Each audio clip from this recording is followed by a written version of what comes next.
Muito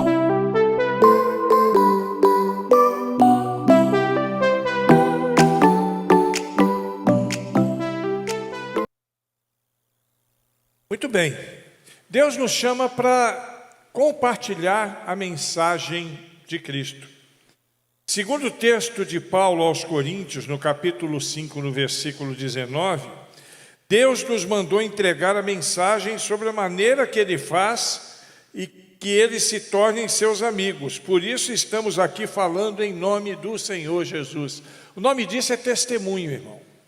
Nós precisamos entender que o nosso papel é testemunhar de Cristo ao mundo. É essa missão que Paulo fala lá em Atos capítulo 20, versículo 24. A missão que é prioridade na vida dele, a missão que tem foco na vida dele, a missão que é mais importante do que tudo na vida dele, é pregar as boas novas do Evangelho de Cristo. E isso a gente prega de várias maneiras, né? Eu posso fazer uma mensagem a partir do púlpito, eu posso fazer um estudo bíblico, eu posso cantar. Às vezes, através de uma canção, a gente prega o Evangelho de Cristo. Mas a maneira mais apropriada é testemunhar daquilo que Deus fez na nossa vida. Porque aí é como se eu estivesse dizendo, usando um linguajar popular, mata a cobra e mostra o pau, né? Então você diz das coisas que Deus faz e você mostra através da sua vida as coisas que Deus está fazendo. E isso é muito importante para nós enquanto igreja, principalmente aqueles que são leigos, aqueles que não têm uma função específica de ministrar através de um púlpito, a partir de um púlpito, mas que têm o chamado de Cristo, que cumprem a grande comissão, dar o testemunho. Nós precisamos aprender a dar o nosso testemunho. Tem gente que não sabe fazer isso, ou que nunca tentou. Tem gente que às vezes não sabe como fazer. Mas é muito importante que todos nós possamos fazer, porque o testemunho pessoal é a forma mais persuasiva que nós temos de comunicar o Evangelho de Cristo às pessoas. Não tem nada como testemunho pessoal. Como eu dizer aquilo que Deus está fazendo na minha vida. Nós temos na Bíblia algumas pessoas que usavam dessa ferramenta. Em Salmo 66, versículo 16, nós vemos Davi falando: todos vocês que temem a Deus, venham e escutem, e eu contarei o que Ele tem feito por mim. Olha a palavra do salmista. Vem cá, eu quero contar para você o que Deus tem feito por minha vida. Eu quero mostrar para você o quanto Deus é bom, não só por uma questão religiosa ou por alguma coisa que eu li, mas por aquilo que eu vivo, aquilo que eu vivi. A mulher samaritana é um outro exemplo, em João capítulo 4, versículo 39. Muitos samaritanos daquela cidade creram em Jesus, porque a mulher tinha dito coisas a respeito de Jesus. Quantas pessoas se dobram a Jesus através de um testemunho? O cego de nascença, lá em João 9, 25, é outro exemplo. Quando perguntaram para ele a respeito do que tinha acontecido, ele disse: olha, se é pecador eu não sei, uma coisa eu sei, eu era cego e agora eu estou vendo. Ele bate logo firme, né? Eu não sei quem era, eu não sei, mas eu sei de uma coisa certa. Eu era cego desde quando eu nasci, hoje eu estou vendo. Pedro e João também, em Atos 4, 20, porque não podemos deixar de falar daquilo que vimos e ouvimos. E Paulo, durante todo o livro de Atos, em especial de Atos 22 até Atos 26, pelo menos em 6 ocasiões diferentes, Paulo dá testemunho a respeito daquilo que Deus fez na sua vida, para pessoas descrentes, pessoas que não acreditavam ainda em Cristo. E Jesus Cristo, por último, em João capítulo 3, versículo 11, ele diz: pois eu afirmo o seguinte, não falamos daquilo que sabemos e contamos o que temos visto, mas vocês não querem aceitar a nossa mensagem. Quer dizer, Jesus está falando: olha, vocês estão vendo, está aqui, diante de vocês, e vocês não querem aceitar a mensagem. Aí tem gente que fica assim preocupado, fala: mas pastor, Eu não tenho um testemunho igual ao seu para contar. Como se o testemunho de um ex fosse mais importante do que o testemunho de qualquer um. O fato de eu ter vivido situações difíceis na minha vida fazem com que eu tenha um testemunho pesado, mas o testemunho que eu tenho não é mais forte do que o testemunho que a Julita tem, que viveu uma vida sempre dentro dos padrões corretos, né? Do UA, ou do Ítalo, ou de nenhum de nós, porque o testemunho é uma coisa que a gente tem que entender, que testemunho é único. Ninguém tem um testemunho como o da Samara, só ela. Ninguém tem um testemunho como eu. De repente vocês vão achar alguns que são parecidos, né? Por causa do tipo de vida que a gente viveu, então sempre tem alguém que fala, eu já ouvi um camarada, aí sempre alguém pergunta, você já conheceu fulano de tal, Bertano? Alguns eu conheci, outros não. Mas o que passou na minha vida foi singular, só na minha vida. Só na minha vida. O Daniel não teve a mesma experiência que eu tive. Mas o Daniel tem uma experiência singular também, assim como eu. E quando nós compartilhamos essas experiências singulares, nós estamos mostrando que para Deus não existe nada que seja impossível.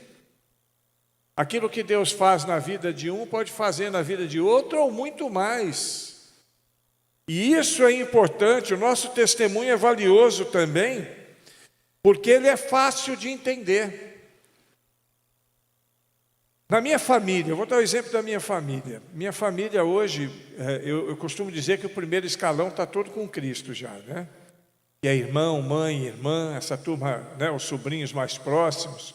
O sogro faleceu com Cristo, a sogra está com Cristo, os cunhados. O primeiro escalão, ele veio porque ele viu a transformação de Cristo na vida minha, na vida da Raia. É claro que teve a influência de outras pessoas, né? Existe um texto que diz que o profeta não tem honra na sua própria terra, e muitas vezes isso é real, né? Às vezes a pessoa não se dobra a Cristo através de alguém que está muito próximo e acaba se encontrando com Cristo com alguém que está lá longe. Mas uma coisa é certa, o poder do testemunho fica encravado na vida da pessoa. A pessoa, ela acaba percebendo o que está acontecendo. Eu me lembro que quando eu me converti, e esse é um testemunho pessoal, a minha família não acreditava que eu tivesse me convertido, porque já conhecia as minhas artes, né? Sabia que eu era um cara extremamente complicado, um cara extremamente difícil, e a família então ela não compreendia, não acreditava que de fato eu pudesse estar passando por uma transformação. Mas com o decorrer do tempo, a família começou a perceber que tinha algo diferente mesmo, porque a Bíblia diz, se alguém está em Cristo, as coisas velhas se passaram, né? Nova criatura, tudo se faz novo. E foi exatamente o que começou a acontecer na minha vida. A minha dinâmica de vida mudou. Depois que eu me converti, eu nunca mais fugi da prisão, nunca mais dei tiro em ninguém, nunca mais roubei ninguém, nunca mais usei drogas, nunca mais fui promíscuo na minha relação de intimidade, porque Deus mudou a minha vida. Então, é por isso que Francisco de Assis, ele fala uma coisa interessante. Ele diz assim, prega o Evangelho se necessário e palavras, porque às vezes nós pregamos o Evangelho sem falar nada. As pessoas vão ver o comportamento do Júnior, por exemplo, na cidade, e qualquer um vai ver através do comportamento dele que ele tem um compromisso com Deus. Não é só porque ele é íntegro, honesto, justo, né, dentro da visão humana, porque tem muita gente que é íntegra, honesta e justa e não tem nada a ver com Deus. Mas existe um tempero a mais na vida daquele que é do Senhor. E é esse testemunho que muitas vezes vai levar a pessoa a entender a importância de viver uma vida com Cristo. Pregar o Evangelho através do testemunho é bom também porque ninguém conhece melhor a seu respeito, a respeito da sua conversão, do que você mesmo. Eu sempre digo isso, eu sempre digo o seguinte: olha, ninguém sabe melhor o que Deus fez na minha vida do que eu. E é verdade, eu sei quem eu era. Como aquele cego que nós lemos há pouco, ele era cego. Eu não sei como foi, mas eu sei que agora eu vejo. No meu caso, eu posso dizer, eu sei em quem tenho crido. Jesus Cristo, Ele mudou minha história, então eu sei, e você sabe, nas particularidades da sua vida, o que precisa, o que as pessoas vão ver que mudou na sua família. E o nosso primeiro campo missionário sempre é a família. Né? Não tem para onde correr, sempre é a família, porque é ali que você vai se movimentar depois que você se converte como um missionário.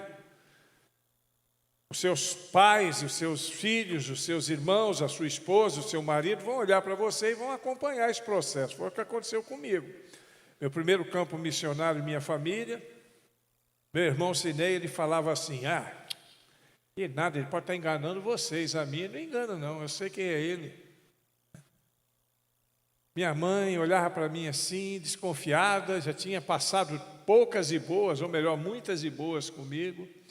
Mas com o tempo eu fui mostrando através do meu testemunho pessoal e fui pregando o Evangelho de Cristo. Eu conheci casos e mais casos no Brasil de pessoas que foram assim. O ano passado eu perdi um grande amigo chamado Vavá. Eu até acho que já falei dele aqui. O Vavá era um alcoólatra, inveterado, um cara meio difícil. A esposa se converteu e começou a ir à igreja e ele só fazia chacota, que tem marido que é assim, né? Fica fazendo chacota, fazendo piadinha. Tem outros que são mais brabos. Já tem daqueles maridos que dizem assim: se você chegar tarde aqui em casa, você vai dormir lá de fora, eu vou trancar a porta. Isso era muito comum antigamente, né, Julita? Você nunca dormiu lá de fora não, né? Graças a Deus. Graças a Deus. Mas o Vavá, ele, no decorrer dos anos, e demorou anos, a esposa orava, a esposa pedia oração na igreja pelo Vavá, e o seu Vavá começou a ver o que Deus estava fazendo na vida da esposa dele, e através do testemunho da esposa dele, ele começou a perceber que existe um Deus poderoso. E o seu Vavá se converteu. E se transformou num dos baluartes da primeira igreja batista de Vitória. Até morreu o ano passado. Ele era responsável pela área de ação social. Era o cara da cesta básica, o cara da sopa, o cara da roupa e diácono, daqueles diáconos mesmo, igual os nossos diáconos daqui. 100% na linha. É isso que Deus faz. Outra coisa, testemunho, é que as pessoas gostam de ouvir testemunho pessoal. As pessoas gostam, é interessante. Às vezes eu ia pregar em alguma igreja e conversando, batendo um papo com o pastor, aí falava um pouquinho da minha vida, o pastor falava: olha, vamos fazer um negócio, dá o seu testemunho lá, tira um dia para você dar o seu testemunho, porque o povo gosta de ouvir. O povo gosta de ouvir. E não é só o testemunho, como eu já disse, de uma pessoa pesada. O UA deve ter um grande testemunho de conversão para contar. E precisa usar essa ferramenta, UA. Precisa usar mais. Que às vezes nós falamos: não, na Bíblia está escrito, fulano de tal viveu isso, mas esquecemos de dizer: Deus fez isso na minha vida. Conforme diz a Bíblia. Conforme Ele fez na vida de fulano, Ele fez na minha também. As pessoas podem, quando você fala da sua história, fazer um relacionamento da sua vida com a vida dela. Às vezes você não imagina, eu digo isso para a glória de Deus, mas em alguns presídios aí tem preso que é meu fã. Eu já recebi carta, de vez em quando eu recebo carta de algum preso que é meu fã. Porque ele olha para a minha história e ele olha para a vida dele e ele fala: não, se esse cara pôde, eu posso também. E aí ele acompanha todo aquele percurso, muitos se convertem, depois saem, a gente se encontra.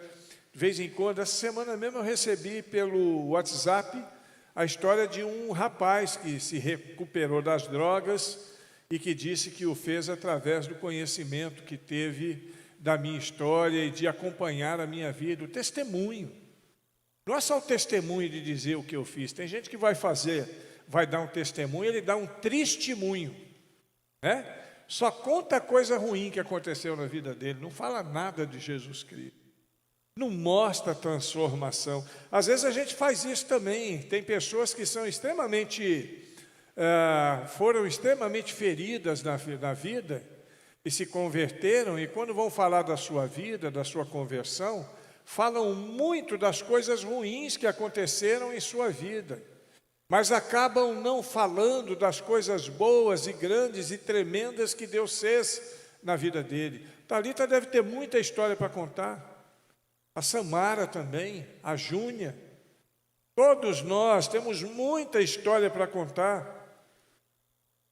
E em nossos dias, eu vou dizer para você, não existe nada que seja mais efetivo para poder alcançar pessoas do que o testemunho pessoal. É por isso que Jesus disse, ser-me-eis testemunhos. Porque não tem nada que seja mais efetivo do que você falar, você mostrar através da palavra de Deus o que Deus pode fazer, o que Ele fez por nós, e aí você mostrar, ó, isso que eu estou falando aqui, Deus fez na minha vida.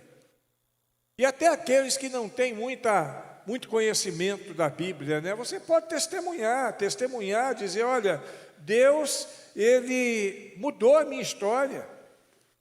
Eu era um miserável, né? Hoje eu sou um remido pela graça de Deus. 1 Pedro, capítulo 3, versículo 15, na parte B. Estejam sempre prontos para responder a qualquer pessoa que pedir que você explique a fé que tem. Às vezes as pessoas vão olhar para mim, e esses dias na internet acontece sempre isso. Encontrei um amigo na internet que eu não via há quase 45 anos, mais ou menos, que eu não vi o camarada. Nós crescemos juntos, né? E tivemos algumas aventuras juntas. E aí eu encontrei, comecei a conversar com ele. Ele entrou nas minhas redes sociais, depois falou para mim, uai, é você mesmo, cara? Sou eu. Não pode ser. Eu falei, pode. Quer dizer, o testemunho pessoal. Ele viu através da minha vida, ele que conhecia o meu passado, ele conheceu o meu passado convivendo comigo e conheceu a história do meu passado, porque ele era do bairro onde eu cresci. Então, tudo que aconteceu na minha vida, todo mundo sabia. Você sabe como é bairro, né? Todo mundo sabia.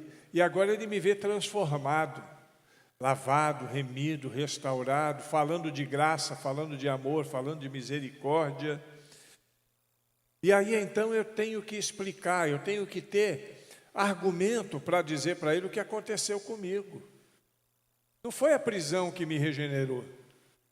Alguns dizem que uma boa esposa muda a vida de um homem. Apesar de ter uma boa esposa, não foi a minha esposa que mudou a minha vida. Quem mudou a minha vida foi Jesus Cristo. E Ele mudou a minha vida na medida em que eu coloquei a minha vida nas mãos dEle. Eu deixei Jesus Cristo agir na minha vida, na minha história. E isso eu preciso estar pronto, você precisa estar pronto para falar isso. As pessoas que perguntarem a razão da tua fé. De repente lá na escola, o Daniel, alguém vai perguntar assim, ô Daniel, eu soube que você é batizado, você entrou para a lei de crente? Como é que é isso? O Daniel tem que ter argumento para dizer, não, o que aconteceu foi que Deus entrou no meu coração, eu não entrei na lei de ninguém. Deus entrou no meu coração e transformou e tem transformado a minha vida. A irmã Diomaura, com seus 72 anos, quanta história para contar, né, irmã? Quanta coisa para dizer a respeito do que Deus fez, do que Deus tem feito na vida dela. Quanta coisa. Naran também, né? Já começa, já que Deus te deu uma esposa muito bonita, né, Naran? Deus foi muito bom com você, e o nome disso é misericórdia, viu? Pura misericórdia. Mas ele tem muita coisa para contar, e você também tem. E existem algumas dicas que eu gostaria de dar, talvez começando hoje, eu não sei se eu termino hoje, para que a gente aprenda de que forma eu vou ordenar o meu testemunho. Porque tem gente que fala assim: pastor, eu até quero dar o testemunho, mas eu não sei, eu começo por onde? Como é que eu começo? O que é que eu falo?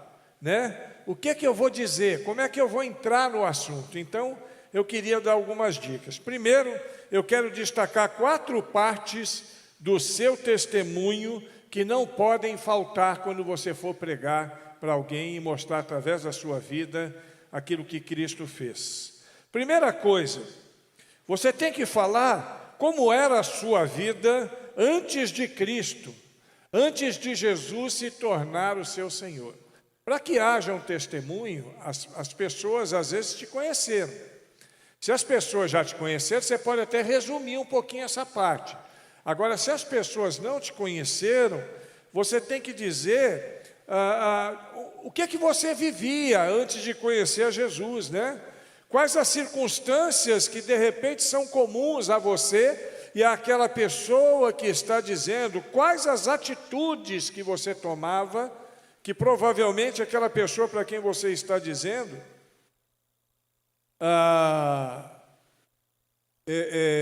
viveu também como você, né? Então, como era a sua vida antes de Jesus se tornar o seu Senhor, né?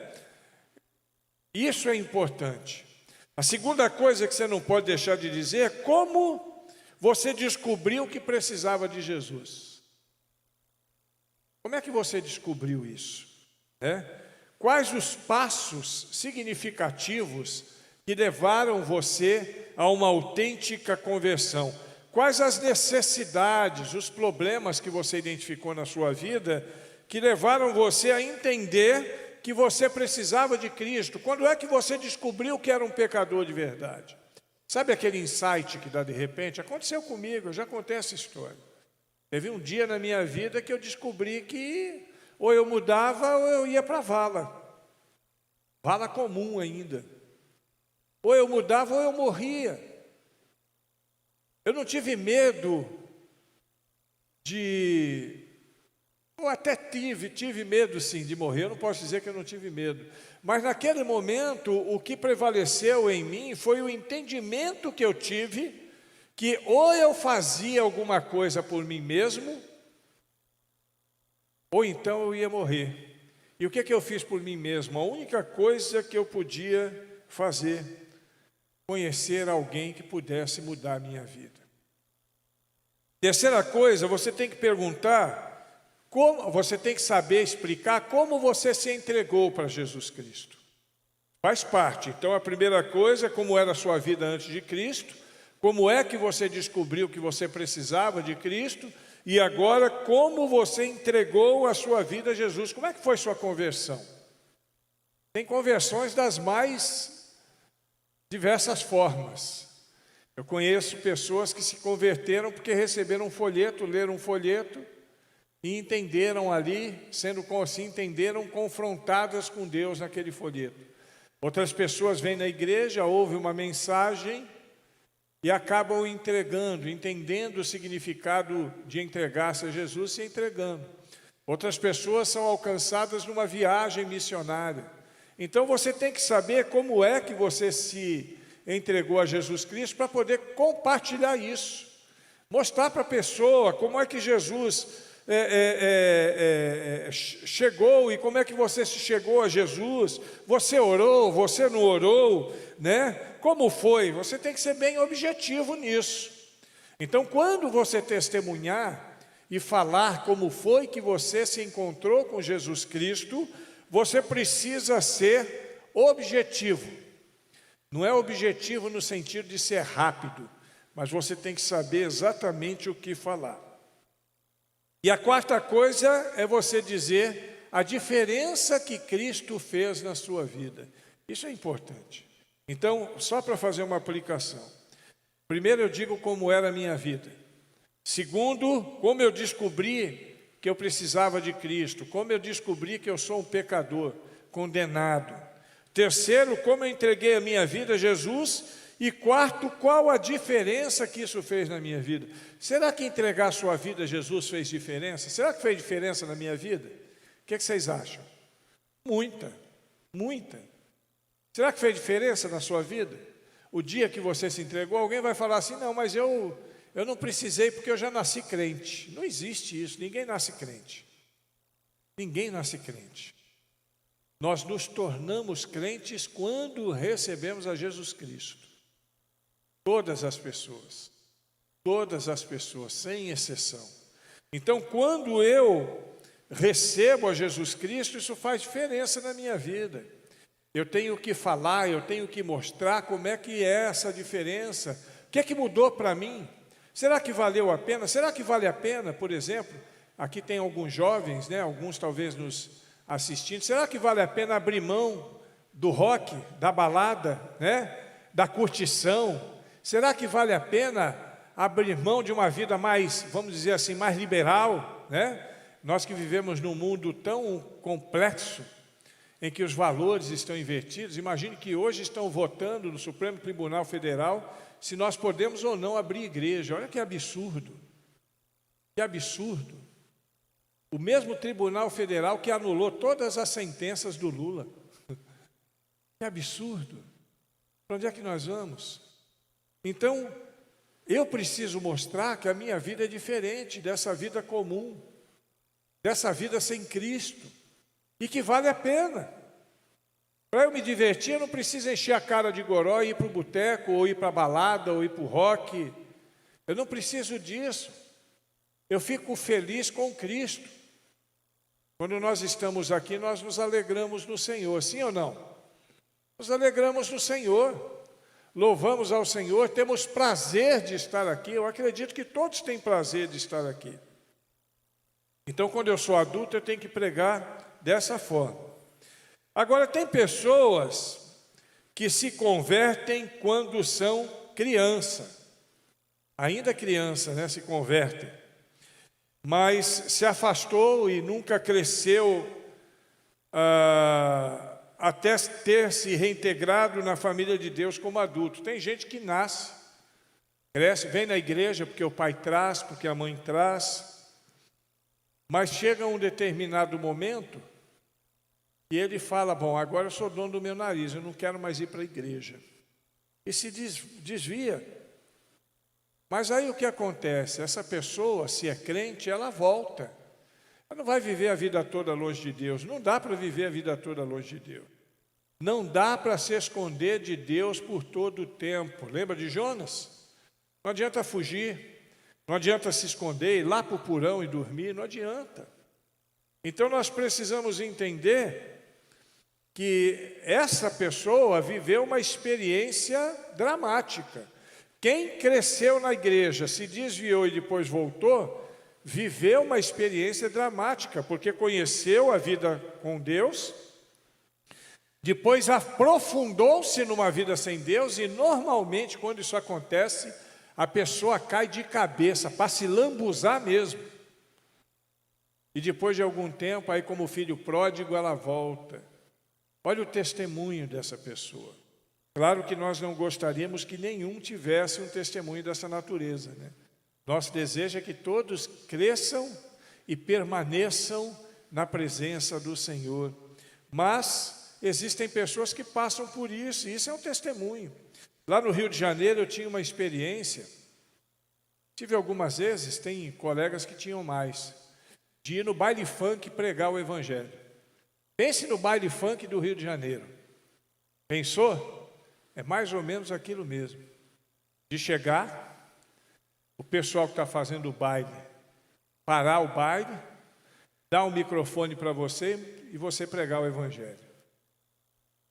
O que eu via de gente chorando, de gente quebrantada, filho de crente, irmãos.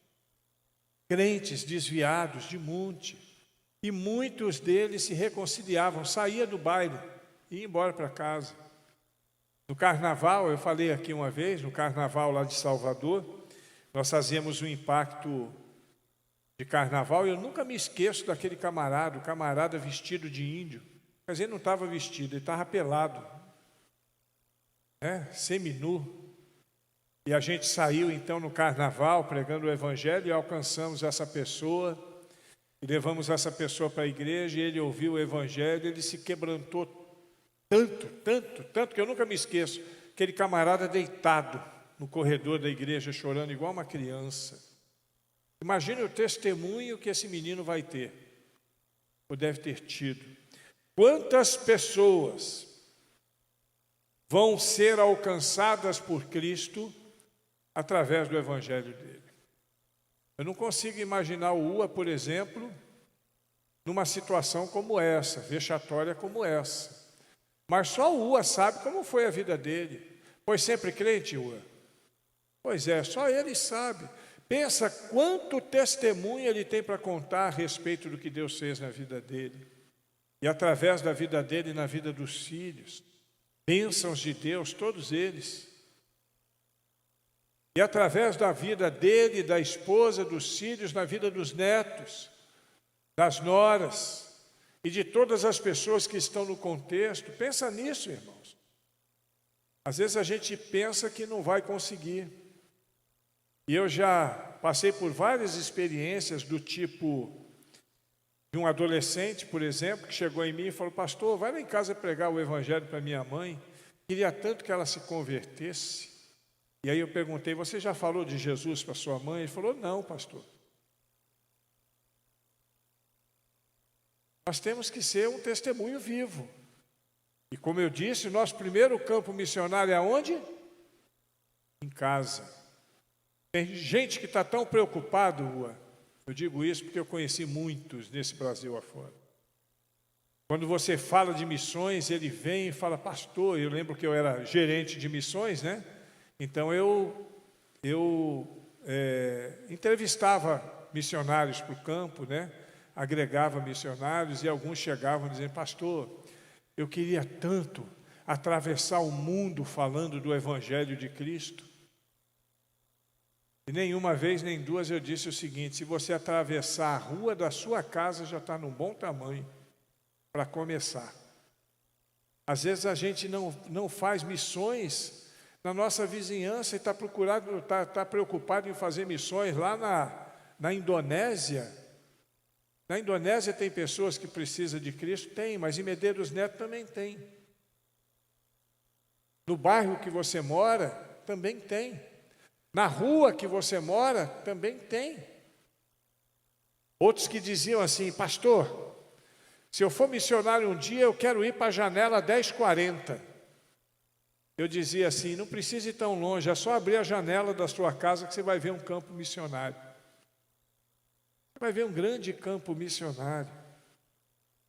E as pessoas às vezes vivem no romancismo, né? Porque tem a parte da religião que é o romancismo. Então eles criam isso que você vê por aí, tão comum, gente que vai para a igreja, não vai para poder viver um relacionamento com Deus, vai atrás de bênção, vai atrás de fantasia, vai atrás de revelação, vai atrás de um monte de coisa, de cura, mas não vai atrás de Deus. Não é isso. Isso não é prioridade na vida de Cristo, não. Fazer ninguém rico. Eu quero ser rico da graça de Deus. Aí aparecem uns caras meio doidos, como um que disse uma vez que Jesus era rico.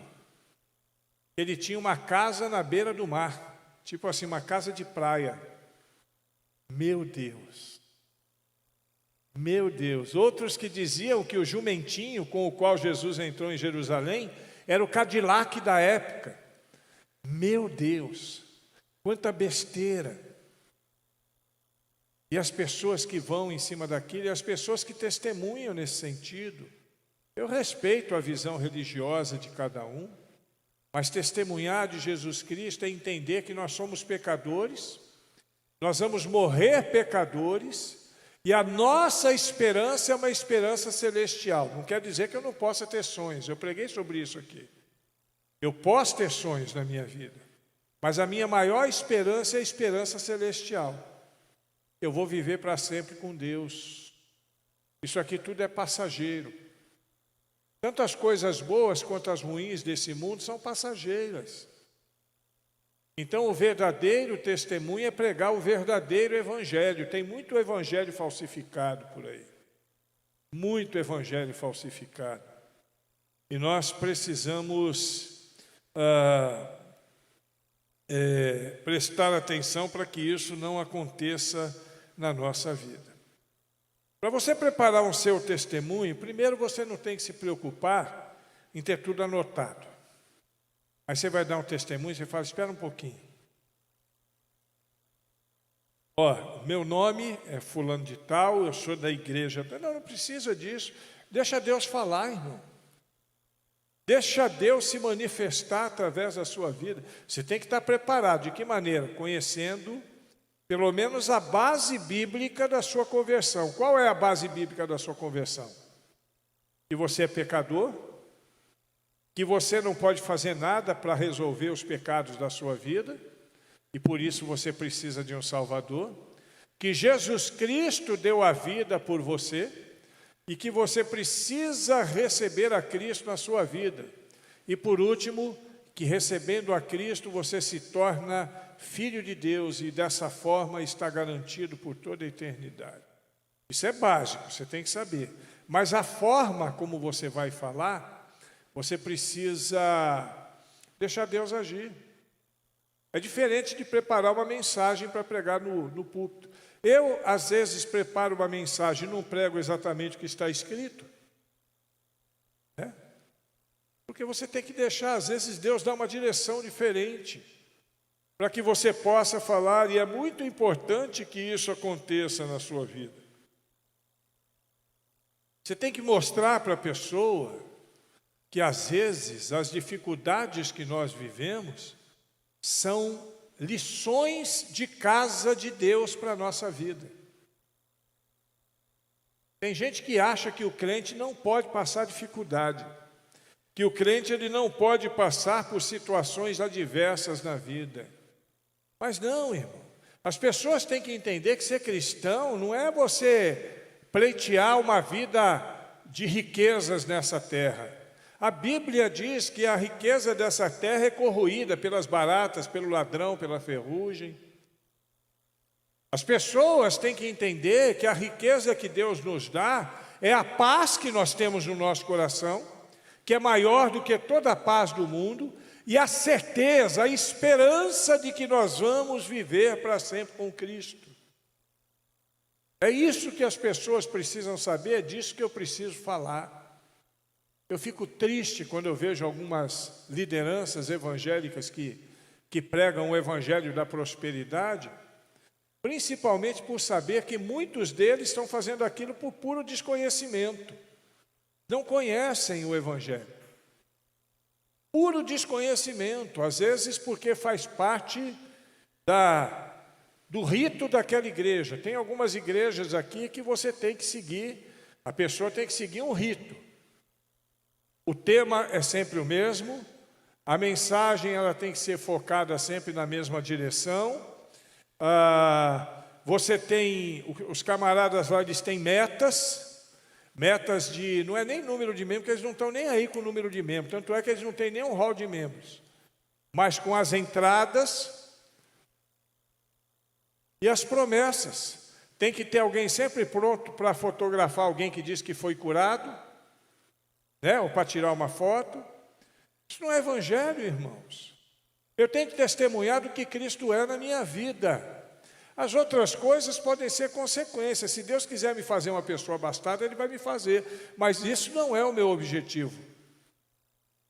A igreja, por exemplo, ela tem um objetivo. Às vezes, quando eu ouço as pessoas falarem investir na obra, e não sabem nem o que estão falando, não faz nem ideia do que seja a obra de Deus, porque não faz nada, não tem um projeto missionário, não tem uma ação de compaixão e graça, nada disso. Investir na obra para eles é ter uma boa entrada para poder mandar para a sede. A obra é o programa de televisão, a obra é o programa de rádio, e não é isso, irmãos. Não tem nada a ver com isso, não tem nada a ver com obra. A obra de Deus é outra, é transformar vidas, é pegar miseráveis como eu e você e transformar em homens e mulheres de Deus. Homens e mulheres como qualquer pessoa de bem lá fora, mas com o diferencial, lavados e remidos pelo sangue de Jesus Cristo. Essa é a obra de Deus. Essa é a obra de Deus.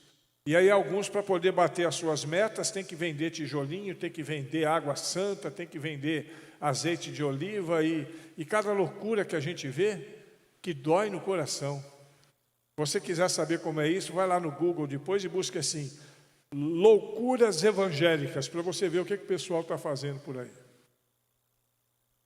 E aí, aqueles que não conhecem o Evangelho, colocam todos no mesmo pacote. Aí junta todas essas igrejas e fala, tudo é crente aí, é tudo crente. Olha os crentes aí o que estão fazendo. E isso não é verdade.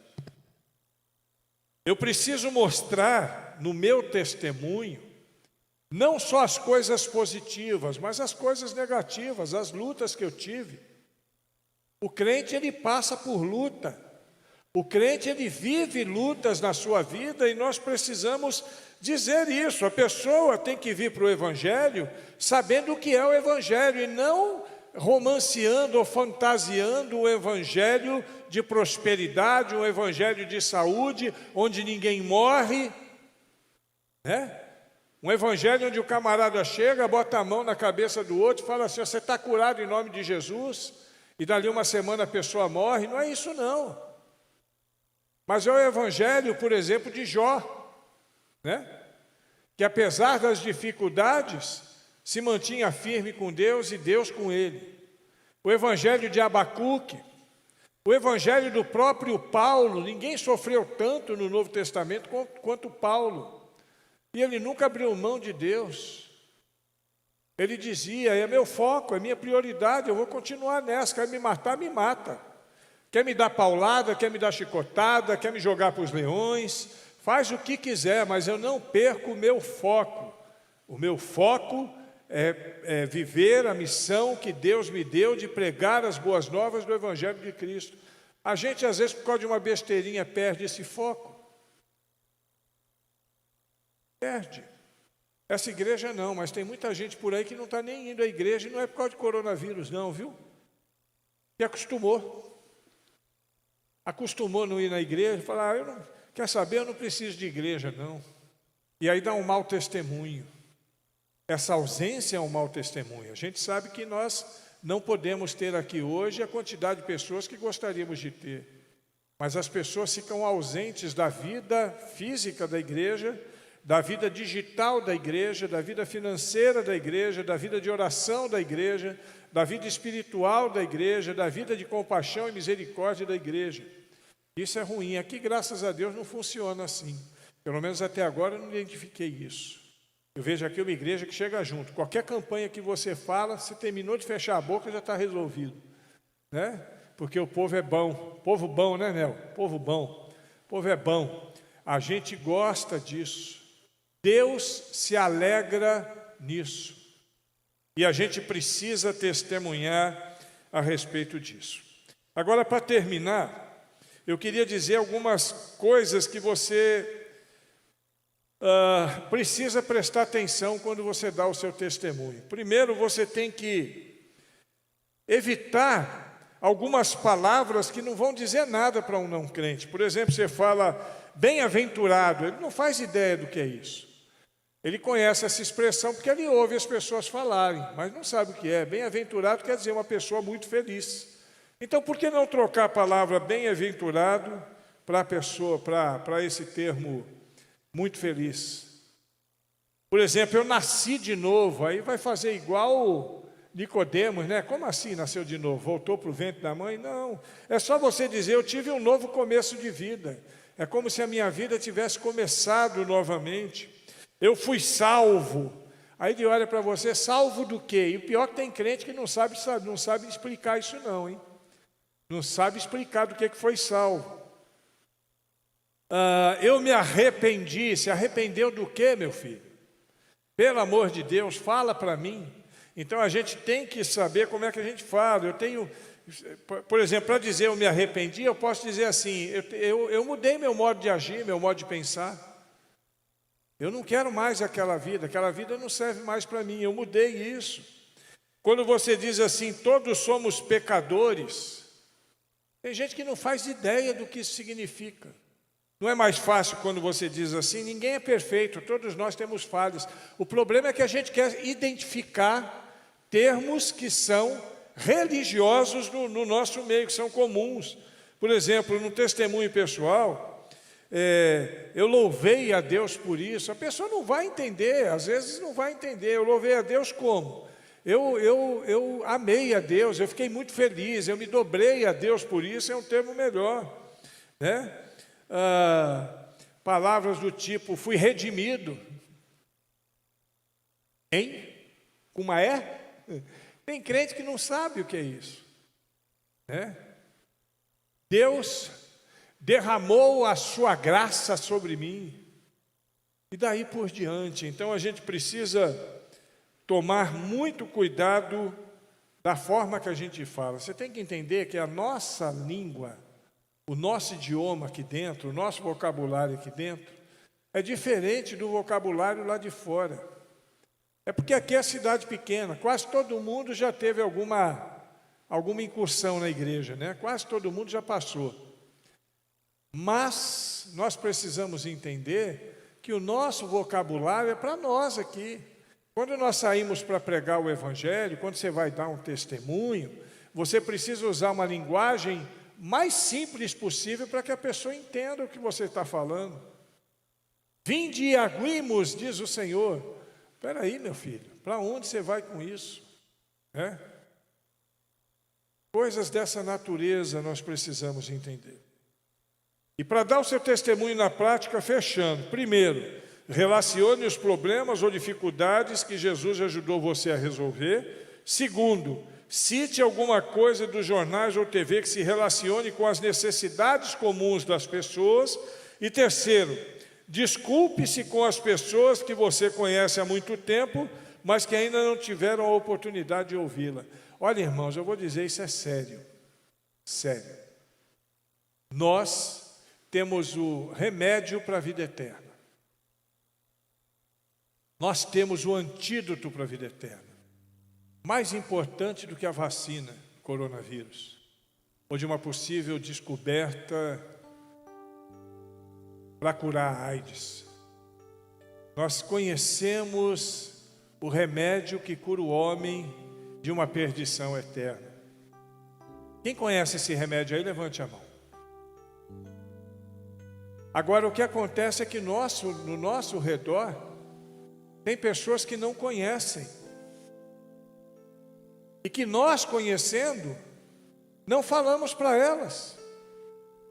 E que por não falarmos para elas, pode ser que ela morra sem alcançar a salvação em Cristo Jesus. Você entende como isso é importante, como isso é... Às vezes tem gente que vai achar que você é fanático. Tem gente... Às vezes eu faço isso, não é muito, mas eu conheço pessoas que fazem sempre isso. Chega num restaurante, na hora de orar, chama o garçom, fala, como é o seu nome? Vem cá, a gente quer orar com você também, pode? E orar. Às vezes orar pelo frentista que está botando a gasolina. Orar com as pessoas que estão no seu contexto. Dizer para elas, olha, vocês me permitem orar? E ali naquela oração você prega. Sabia que dá para você pregar o Evangelho orando? É uma das grandes formas de você evangelizar, por exemplo, um testemunho de Jeová, que não gosta muito da visão de Jesus, né? E o testemunho de Jeová te encontrar e você for falar de Jesus, ele não vai querer te ouvir. Mas aí você diz assim, eu posso orar? Ele, por educação, vai falar, pode. Aí você diz assim, começa assim sua oração. Senhor Jeová, parece mágico, eles fazem assim. Aí você, na sua oração, você prega o Evangelho. Eu já fiz isso. Não é que dá certo? Nem todos vão se dobrar ao senhorio de Jesus. Eles vão querer continuar sendo testemunho de Jeová e não de Jesus Cristo. Mas eles vão ouvir o Evangelho. Que Deus nos ensine isso, irmãos. Semana que vem nós vamos falar um pouco mais sobre o testemunho pessoal, mas que cada um de nós aqui possa cumprir a determinação de Jesus Cristo, que nos manda ser testemunhas de Cristo, para que nós possamos viver intensamente o testemunho daquilo que Deus fez na nossa vida, a fim de que as pessoas se dobrem ao Evangelho, a fim de que as pessoas conheçam e reconheçam que só Jesus Cristo é Senhor sobre tudo e sobre tudo. Amém? Se você não tem sido um testemunho de Jesus, seja um testemunho de Jesus. Dê o seu testemunho pessoal a respeito daquilo que Jesus fez na sua vida. Diga para as pessoas o que Jesus pode fazer na vida delas. E desta forma seja uma ferramenta poderosa nas mãos daquele que te tirou das trevas para a luz. Deus, nós agradecemos por esses minutos tão poucos, nós que estamos privados do nosso tempo por causa deste toque de recolher, mas nós queremos em nome de Jesus Cristo agradecer-te e rogar-te que nos faça testemunhas fiéis do teu poder. Ensina-nos e nos dê ousadia para testemunharmos a tempo e fora de tempo. Falarmos daquilo que Deus faz, daquilo que Deus fez, de tudo que Deus é e do que aconteceu na nossa vida a partir do nosso encontro com Cristo, para que outras pessoas também possam se dobrar a Ele.